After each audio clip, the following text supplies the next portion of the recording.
qui va aller trouver Billot, enfin que Scheurer connaît le secret d'Esterhazy, mais le nom n'a pas éclaté. À la date du 18 octobre 1997, le général Gons, sous-chef d'état-major général de l'armée, réunit dans son cabinet ce qu'on pourrait appeler un petit conseil de guerre. Il y a là, lui, bien naturellement, il préside, il y a Henri, et il y a Dupaty-de-Clam, puis il y a l'autre, je crois. Et il leur dit, il y a une histoire terrible qui va éclater, on va mettre en cause le nommé Esterhazy, il faut absolument que ça ne se produise pas. Parce que, alors c'est là le document important, parce que si jamais cet Esterhazy perd la tête, virgule, ce sera terrible. Voilà le mot que Gauss a prononcé. Ce sera terrible si Esterhazy perd la tête. Qu'est-ce que ça peut vouloir dire, une parole comme celle-là? Ça peut vouloir dire que si Esterhazy est poursuivi, s'il est traîné en justice, il va dire ce qu'il ne faut absolument pas dire. Il va donner sa source. Et la source doit être un tel nom que ce nom ne doit jamais être prononcé. Voilà pourquoi l'état-major va couvrir jusqu'au bout Esterhazy. Quatrième observation. Je vous ai raconté la dernière fois que le 3 juin 1999, la Cour de cassation avait annulé le premier jugement. Dreyfus cessait d'être condamné, il restait un inculpé. 3 juin 1999. Le 18 juillet 1999, Esterhazy, qui s'est sauvé en Angleterre, dès le lendemain du jour où Henri s'est suicidé, il est parti le 1er septembre 1998 et Henri s'était tué, ou avait été tué, le 31 août 1998. Alors, le 18 juillet 1999, de Londres où il est, Esterhazy envoie au quotidien français Le Matin une grande déclaration que Le Matin fait reproduire autographiée, c'est-à-dire avec l'écriture même d'Esterhazy, sa signature et la date. Et dans cette déclaration, Esterhazy dit, eh bien c'est vrai, c'est moi l'auteur du bordereau. Seulement je l'ai écrit par ordre. Et par ordre, ça voulait faire sous-entendre, car il ne s'expliquait pas, faire sous-entendre au public, j'étais moi aussi un agent du SR et j'essayais de tromper l'Allemagne. Mais enfin, il y avait l'aveu d'Esterhazy. J'ai écrit le bordereau. Bien, 18 juillet 1999. Vous vous rappelez que le deuxième procès de Rennes, la deuxième fois que Dreyfus comparaît, c'est à partir du 7 août 1999 jusqu'au 9 septembre 1999. Eh bien, quelqu'un que je n'aime pas beaucoup, qui s'appelle Jacques Bainville, qui passait pour être un historien, mais comme il était en même temps d'Action française, les deux termes s'excluent. On ne peut pas être historien et d'Action française. Enfin, Bainville, dans son histoire de la Troisième République, a une phrase à laquelle, cette fois, je souscris totalement. Bainville dit « Il est véritablement prodigieux qu'Esterhazy n'ait pas été convoqué au procès de Rennes. » En effet, poursuit Bainville, de quoi s'agit-il? Il y a un certain bordereau. Un monsieur Dreyfus est accusé d'être l'auteur de ce bordereau et dit « Je n'en suis pas l'auteur ». Et un monsieur Esterhazy dit « Ah, moi, j'en suis l'auteur ». Alors comment se fait-il que dans ce procès de Rennes, on ne fasse pas comparaître celui qui déclare être l'auteur du bordereau? Eh bien, on ne convoquera pas Esterhazy, parce que l'armée ne veut pas qu'Esterhazy comparaisse à Rennes. Pourquoi ne veut-elle pas? Parce que si on lui pose des questions, il finira par mettre en cause la personne, qu'il ne faut jamais mettre en cause, c'est-à-dire la source. Donc quelqu'un dont le nom était tellement énorme qu'il ne devait jamais être prononcé. En 1955, on a publié des notes de M. Paléologue. Paléologue, c'est un diplomate qui était chargé au Quai d'Orsay des rapports avec l'armée. Et dans ces notes de Paléologue, on voit ceci, des notes de 98-99, nous savons très bien qu'Esterhazy est innocent, que Dreyfus est innocent. Les coupables, au pluriel, les coupables sont Esterhazy, un nommé Weil, dont on n'avait pas encore entendu parler, Weil, qui était un officier territorial et ami d'Esterhazy, et troisièmement, alors la source, le gros personnage, et une haute personnalité militaire dont le nom ne doit pas paraître. Quand on a publié ça en 1955, la maison d'édition n'a pas imprimé le nom qui était dans le manuscrit de Paléologue, parce que la famille de ce général s'y est opposée. Je sais quel est ce nom qui était dans le manuscrit de Paléologue. Et ce nom avait du reste paru en 1954, il avait été imprimé en 1954, dans le livre d'un général Legrand Girard, qui était mort, et dont on publiait des mémoires sous le titre de « Un quart de siècle au service de la République ». Ce général Legrand Girard, qui était mort général, était commandant au moment de l'affaire Dreyfus, et il appartenait à la maison militaire du président de la République. Et dans les notes de Legrand Girard, il y avait, dans l'entourage de la présidente de la République et du Code des Affaires étrangères, on dit que la source d'Esterhazy est le général Rau, R-A-U. Et vous vous rappelez, dans le petit bleu, il y avait ceci, Schwarzkoppen disant à Esterhazy, j'ai besoin d'avoir de vous des déclarations écrites pour savoir si je puis ou non continuer mes relations avec la maison R majuscule. Qui était le général Rau? Eh bien, c'était le chef de cabinet du ministre de la Guerre.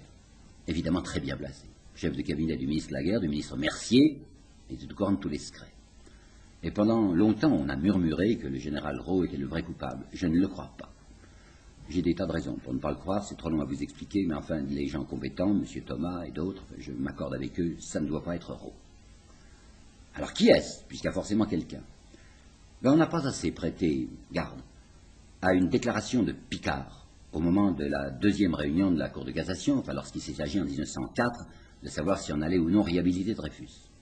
En janvier 1904, Picard, comparaissant devant la Cour de cassation, dit « Pourquoi n'a-t-on jamais regardé du côté du général Saussier, S-A-U-2-S-I-E-R, Saussier ?»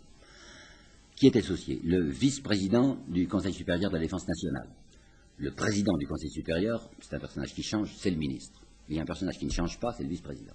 Et ce personnage-là, qui est toujours un général, on l'appelle même le généralissime. Donc c'était la plus haute personnalité militaire de l'armée, général Saussier. Et pourquoi est-ce que Picard parlait de Saussier? Parce que Saussier était lié avec Esterhazy. Qu'Esterhazy lui avait rendu des services. Et qu'il y avait une protection permanente de Saussier sur Esterhazy. On ne pouvait pas toucher à Esterhazy sans mettre en cause Saussier. Mais Picard ne savait pas ce que nous savons aujourd'hui, que je vais maintenant vous indiquer, et qui me paraît très important, enfin vous j'en jugerez. Peut-être que vous vous rappelez que c'est le 6 octobre 94, le 6 octobre 94, que cette espèce de farfelu qui s'appelait Daboville, le lieutenant-colonel Daboville, sous-chef du 3e bureau, avait prétendu reconnaître l'écriture de Dreyfus dans le bordereau. 6 octobre. Le 7 octobre, le ministre des Affaires étrangères, qui s'appelait Hanoteau, reçoit la visite de qui? De Saussier, gouverneur militaire de Paris et généralissime. Et Saussier vient dire au ministre des Affaires étrangères, il y a une histoire Dreyfus, il paraît que Daboville a reconnu l'écriture de Dreyfus, je vous assure, monsieur le ministre, arrangez-vous, enfin faites que on stoppe tout de suite les poursuites. Il ne faut pas que cette histoire éclate. Excellent, excellent, Saussier empêche que l'on poursuive un innocent. Bon. Mais c'est que Saussier, généralissime, dit quelque chose de bien plus grave à Hanoteau, ministre des Affaires étrangères. Saussier lui dit, je voudrais qu'on arrête à tout et que l'on ne fit même pas d'enquête. Alors comment, je ne comprends plus. Le généralissime est en face d'une affaire de trahison. Il ne veut pas qu'on fasse d'enquête, pas d'enquête, sur l'affaire de trahison. Tout se passe comme si le général Saussier, le généralissime Saussier, s'était dit, mais on va voir apparaître le nom d'Esterhazy, je vais être moi-même compromis, stop. Picard propose l'idée du chantage. Il dit, est-ce que Saussier n'aurait pas été victime d'un chantage? Quel chantage? Picard n'a pas voulu s'expliquer, mais moi je peux le faire maintenant. Saussier, vieux, il avait 70 ans, il allait prendre sa retraite, avait pour maîtresse précisément la femme de Weil, de l'officier Weil. Weil qui était ami d'Esterhazy. Et la petite Madame Weil était autrichienne. Alors il est bien possible que Madame Weil ait pris des documents associés et qu'elle les avait repassés à Esterhazy qui lui les vendait. C'est possible. Je n'en sais rien, c'est possible. Toujours est-il, mes certitudes, celles que je voulais vous laisser en souvenir à la fin des entretiens, ma certitude absolue, c'est qu'il y avait évidemment quelqu'un derrière Esterhazy et ce quelqu'un était une très haute personnalité militaire. Mais maintenant, je voudrais vous proposer, mais je dis bien proposer, une hypothèse. Je me demande si Esterhazy n'a pas dit la vérité lorsqu'il a déclaré qu'il avait écrit le bordereau par ordre. Bien sûr qu'il ment quand il dit qu'il était un agent double. Il n'était pas du tout un agent double. Il ment. Mais c'est peut-être vrai que le bordereau lui a été dicté. Alors voilà mon hypothèse. Je vous dis bien, c'est une hypothèse. Sander, le chef du SR, c'est un bon français, c'est un Alsacien. Il sait qu'Esterhazy porte des documents à l'Allemagne. Mais il ne peut pas mettre sur la main sur Esterhazy parce qu'il sait qu'Esterhazy est couvert par Saussier. Sander ne sait pas quels sont les rapports exacts. Sander ne veut pas croire tout de même que c'est le père Saussier, comme on disait dans l'armée, puisqu'il est très vu que c'est le père Saussier qui trahit. Non, Sander se dit probablement qu'Esterhazy, par la voix de Madame Weil, obtient les documents, enfin chez Saussier, et les vend. Mais on ne peut pas toucher à Esterhazy, étant donné la protection de Saussier. Alors qu'est-ce qu'on peut faire? Sander voudrait bien faire son métier, qui est de protéger les secrets de l'armée française. Alors supposons, je dis bien supposons que Sander convoque chez lui Esterhazy dans son bureau. Puis il lui dit, vous allez écrire, c'était son supérieur, puisque Esterhazy n'est qu'un major. Écoutez, monsieur le major, vous allez écrire sous ma dictée le bordereau suivant, la lettre suivante. Et il lui dicte la lettre que nous connaissons. Cette lettre n'ira jamais à l'ambassade d'Allemagne, jamais. Elle sera fabriquée là au SR, elle ne bougera pas du SR, elle n'en sortira pas. On déclarera ensuite qu'on l'a piquée dans la corbeille à papier de l'Allemand, qu'elle est là. Non, en réalité, elle était là. Bien. Alors il lui dicte cette lettre. Qu'est-ce qu'il y a dans la lettre? Il y a, sans nouvelles de vous, monsieur, depuis un certain temps, je vous envoie néanmoins les indications suivantes. Notez bien que cette lettre n'est pas criminelle, puisqu'on ne sait pas qui est monsieur. En plus, elle n'est pas signée, elle n'est pas datée. Alors quand Esterhazy écrit ça, ben, il n'a pas le sentiment qu'il se met le couteau sous la gorge, puisqu'on ne lui demande pas de signer. Mais Sander a maintenant entre les mains de l'écriture d'Esterhazy, avec fourniture à un X. Cet X, on va dire, c'est l'attaché militaire allemand. On fait des photographies de ce document. Une de ces photographies vient sous les yeux forcément du généralissime Saussier. Saussier prend peur, fronce le sourcil et dit, mais quoi, qu'est-ce que c'est que les documents? Ces documents qui m'appartiennent. C'est l'écriture d'Esterhazy que je connais très bien. Attention. Alors, ce que voulait obtenir Sander, je crois qu'il l'a obtenu, il a alerté le père Saussier, qui est devenu plus surveillant, enfin qui a les yeux plus ouverts, plus vigilants, si vous voulez, sur ces documents. Pendant un certain temps, Esterhazy va continuer à avoir de bons documents à vendre à l'Allemagne, mais à partir du début de 1995, les documents ne vaudront plus rien. Carnet Schwarzkoppen. Schwarzkoppen dit, c'est produit un moment où Esterhazy nous apportait plus que la broutille, enfin des regatons, des choses qu'il essayait de me faire payer toujours 1000 francs, mais qui ne valaient plus rien. Pourquoi? Parce que la source s'était tarie. Donc, au départ, c'est pas du tout une histoire d'antisémitisme. On n'a pas essayé de démolir le personnage de Dreyfus. C'est cet imbécile de Daboville qui, d'un coup, a inventé d'identifier l'écriture du bordereau à celle de Dreyfus. Et Sander, très antisémite, comme on l'était dans l'armée à ce moment-là, s'est frotté les mains et s'est dit, bah, après tout, je fais un coup double. Premièrement, je vais alerter Saussier, les fournitures vont cesser. Et puis, deuxièmement, on va se débarrasser d'un petit juif, ça sera autant de moins dans l'armée. Ceci est une hypothèse. Mais pour finir, je voudrais appeler votre attention sur un texte que vous ne connaissez peut-être pas, qui est de Péguy. Il a beaucoup écrit sur l'affaire Dreyfus. Mais le texte que je vais vous dire est un texte du Péguy qu'on ne publie guère. Pourquoi donc? Oui, il y a deux Péguy, vous savez. Il y a le Péguy avant les cahiers de la quinzaine, très célèbre, et puis il y a le Péguy avant les cahiers de la quinzaine, qui écrivait dans la Revue Blanche, cette même revue où Binda avait dit ces choses très vilaines sur les généraux. Eh bien, Péguy avait écrit dans la Revue Blanche du 15 août 1899, petite phrase sur laquelle je vais terminer.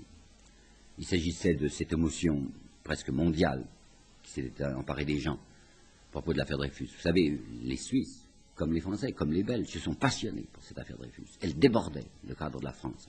Le monde entier était là suspendu. Est-ce que c'est vrai qu'il est innocent? S'il est innocent, il faut le lâcher. Alors voilà ce qu'écrivait Péguy. L'affaire Dreyfus n'aurait pas eu ce retentissement universel si la France n'avait pas reçu depuis longtemps dans le monde et n'avait pas gardé auprès des peuples une audience particulièrement attentive. Cette audience est la meilleure part de son héritage. Les nationalistes ont tout fait depuis 2 ans pour la lui faire perdre, les Dreyfusards ont réussi à la lui conserver.